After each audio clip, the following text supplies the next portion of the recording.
In the dead of night, when the moon hung low in the sky, a chilling wind began to howl through the decaying gates of the once popular zoo. The horror zoo, as it had come to be known, had long been abandoned by humans, but its eerie reputation had only grown stronger with the years. Located on the outskirts of town, it was a place that no one dared visit, a place where whispers of terror and unseen creatures filled the air. The zoo, once home to exotic animals and cheerful crowds, was now a dark and twisted labyrinth of rusted cages, broken fences and overgrown vegetation, hiding secrets that should never have been uncovered. The gates had been locked for years, but that didn't stop the rumors. Strange noises could sometimes be heard echoing from within, the growls of beasts that shouldn't exist, the cries of something far more human. Children dared each other to approach the entrance, but none of them ever stayed long. They said the zoo had a life of its own, as if the animals had become something far darker after the humans left. Something wrong. The story began when the zoo's last keeper, an old man named Mr. Voss, mysteriously vanished. Some said he'd gone mad, that he'd fallen into a deep obsession with his animals and the strange rituals he'd begun performing in the dead of night. Others claimed he'd found a way to communicate with them, to tap into a world far beyond the veil of reality. There were rumors about dark, ancient magic being invoked within the zoo's crumbling walls, a kind of forbidden power that once resided in the creatures themselves. When Mr. Voss disappeared, no one cared to ask questions. The authorities wrote it off as an accident, and the zoo was simply left to rot. But as the years passed, those who lived near the zoo began to notice strange things. Footprints would appear on the empty pathways, claw marks would mar the old wooden posts, and sometimes, late at night, they would hear what sounded like the heavy breathing of something large, something watching from the shadows. Local legends grew darker with time, and the zoo became a place that people spoke of only in whispers, a place where the rules of nature seemed to bend and break. The animals, if they could still be called that, were no longer what they seemed. They had become something else. Then, one fateful evening, a group of thrill-seeking urban explorers decided to investigate. They had heard the stories, of course, but they didn't believe in ghosts or monsters. They believed in adventure, in the rush of adrenaline that came from entering places others were too afraid to go. They had no idea what they were about to awaken. The group of 5, Mark, Sarah, Emily, Luke, and Jason, brought along their flashlights and cameras, ready to document the horrors they'd soon find. They made their way past the rusted gates, stepping into the darkness of the zoo as if it were nothing more than an abandoned building. But as they walked deeper into the zoo, an unsettling feeling settled over them, as if the very ground beneath their feet was alive and watching them. The first sign that something was wrong came when they reached the old lion's den. The bars were bent, as though something massive had attempted to break free. At first they thought it was simply the ravages of time, but as they stepped closer, the unmistakable scent of decay filled the air. The light from their flashlights caught on something strange. There, in the back of the cage, hidden in the shadows, was a massive silhouette. It wasn't a lion. Not anymore. The shape was twisted, its limbs unnaturally long, and its eyes, those eyes, glowed faintly red, an unnatural light that seemed to pierce through the darkness. Panic surged through the group, but they were too deep inside now to leave easily. They continued onward, only to discover more horrors. The giraffe enclosure was empty, save for piles of bones and a few mangled carcasses. Something had been feeding. In the reptile house they found tanks cracked open, and the creatures that should have been dead were now crawling freely through the hall, their forms grotesque and mutated. The snakes, once ordinary, now had multiple heads, their scales shifting in unnatural patterns as though they were becoming something more than just animals. As they ventured further, the air thickened, oppressive and suffocating. The walls seemed to breathe, the ground beneath them shuddering with every step they took. In the distance they could hear something moving, something large, something fast. The group froze, their hearts pounding in their chests. They weren't alone. Suddenly, from the dark corners of the zoo, the first of them emerged.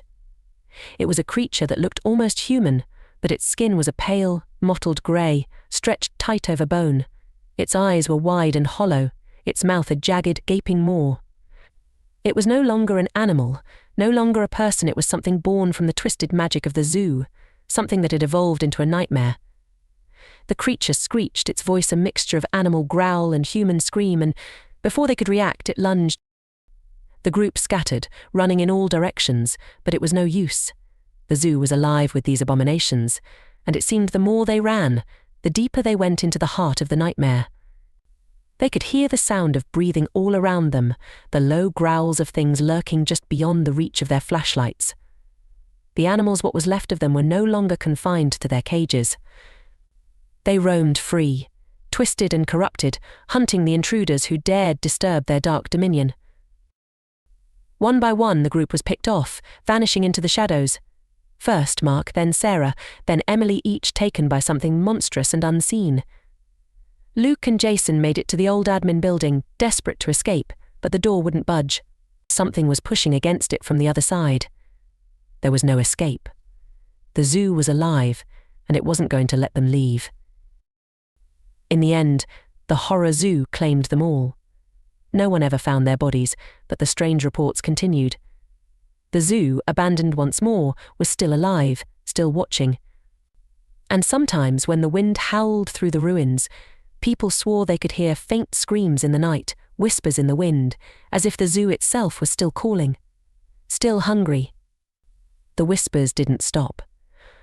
Over the years, the horror zoo continued to haunt the memories of those who lived nearby, a dark presence lingering just out of sight. People who lived in the surrounding town began to speak of strange occurrences, lights flickering in the distance, noises in the night that weren't the usual sounds of nature. Some claimed to have seen figures moving in the shadows near the zoo's crumbling gates, though none of them were ever close enough to be sure. It was as if the zoo was waiting, biding its time, and those who ventured too close to its borders often returned with a hollow look in their eyes, as if they had seen something beyond understanding. The local children, the brave or foolish ones, still dared each other to sneak past the gates and into the heart of the zoo. The few who actually made it in often didn't come back out.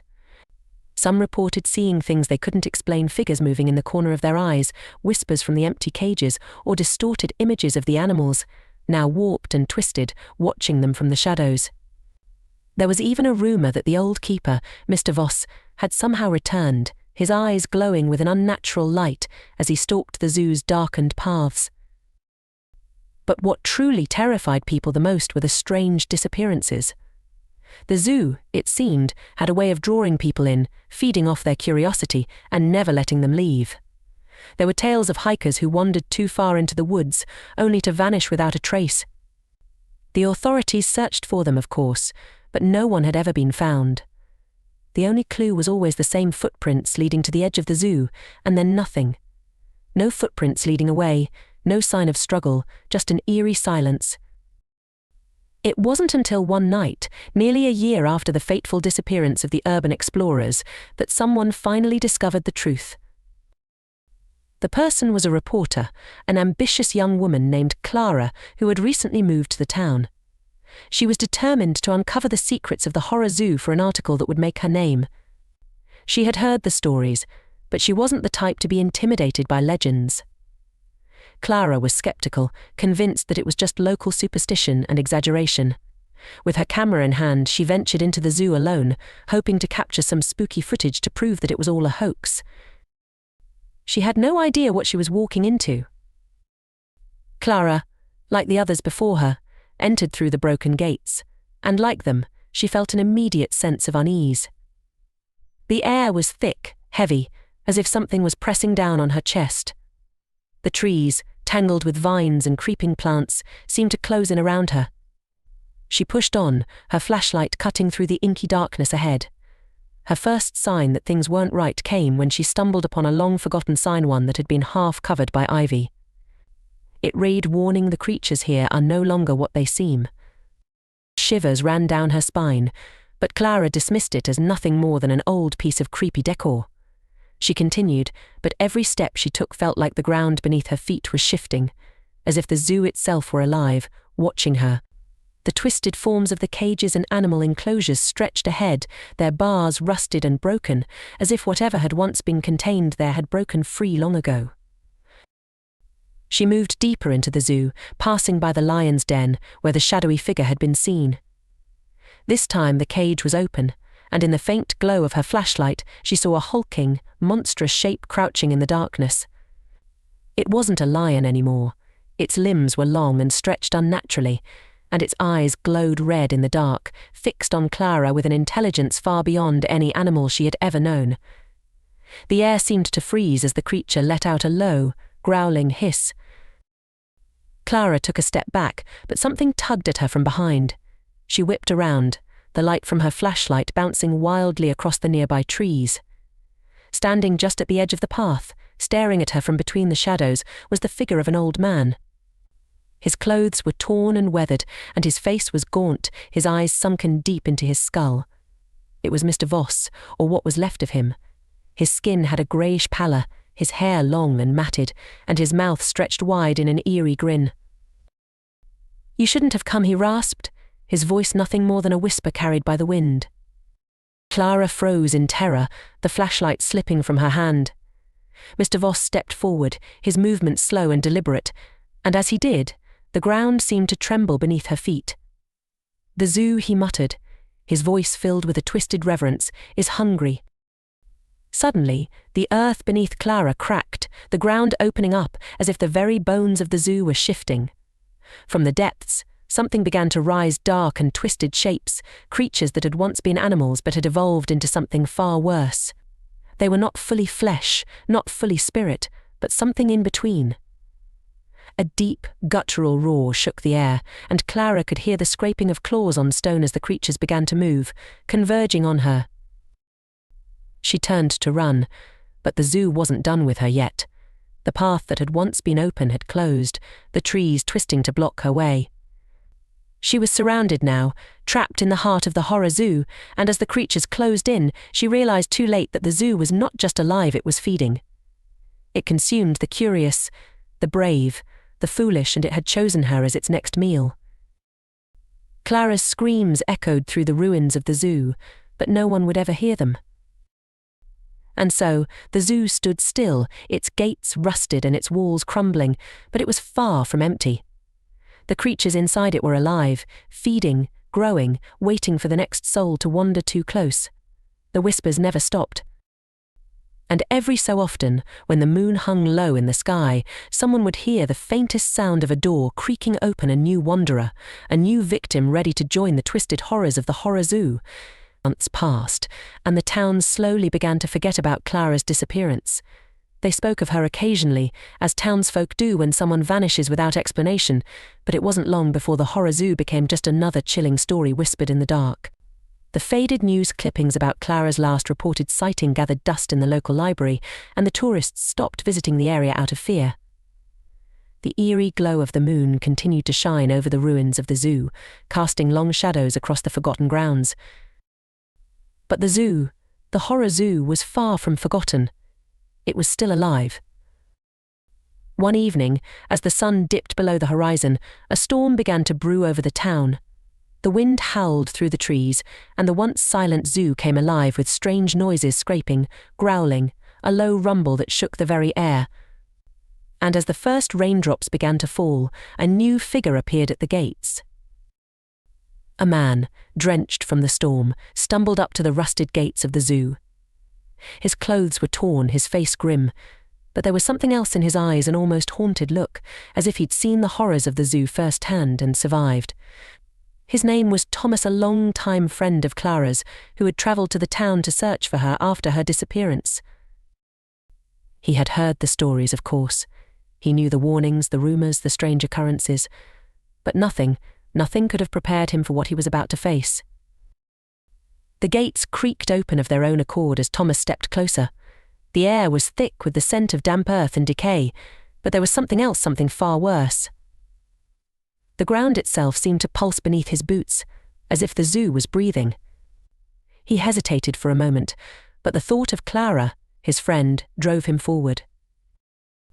The moon had risen high above, a sickly yellow orb in the sky, casting eerie shadows across the zoo's twisted landscape. The trees whispered, their branches swaying as though in some unseen wind, and strange, haunting noises echoed from within. As Thomas ventured deeper into the heart of the zoo, the sounds of the creatures grew louder, as if they were moving, circling, watching. Then, in the distance, he saw it. The old lion's den. The cage was open, just like it had been for Clara. The monstrous shape of the creature, once a lion, now twisted into something more terrifying, crouched at the edge of the enclosure, its glowing red eyes fixed on him. But it wasn't alone. The entire zoo seemed to be alive, full of horrific shapes, mutated forms of animals long forgotten. Snakes with multiple heads, wolves with faces that bled into one another, and shadows that danced just beyond the light of his flashlight. The zoo was full of them, crawling out of their cages, hunting. And then he saw her. Clara's face, pale and gaunt, her eyes wide and unblinking, her skin ashen. She was standing in the middle of the path, her body stiff, her expression vacant. At first Thomas thought it was a trick of the light, a cruel illusion, but as he approached, he saw her clearly. She wasn't just standing there. She was one of them now. Her body had been transformed, twisted like the others. The zoo had claimed her, just as it had claimed so many before. Her skin was streaked with dark veins, her eyes glowing with that same unnatural light he had seen in Mr. Voss. She wasn't Clara anymore. She was something else, something part of the zoo, part of the nightmare that it had become. She turned toward him slowly, her lips stretching into a grotesque grin, her mouth opening to reveal teeth that were far too sharp. "The zoo. It calls you," she whispered, her voice a broken, distorted echo of the woman he had once known. Thomas stumbled backward, his heart racing. He turned to flee, but the path had changed. The zoo, the ground itself, had shifted. The way out was no longer visible. Panic rose in his chest as he realized he was trapped.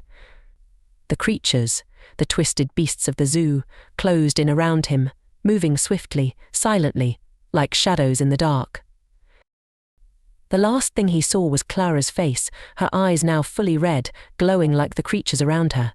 And then everything went black. Later, in the town, as the storm passed and the wind died down, something strange happened. A new report was filed, another missing person, another vanishing without a trace.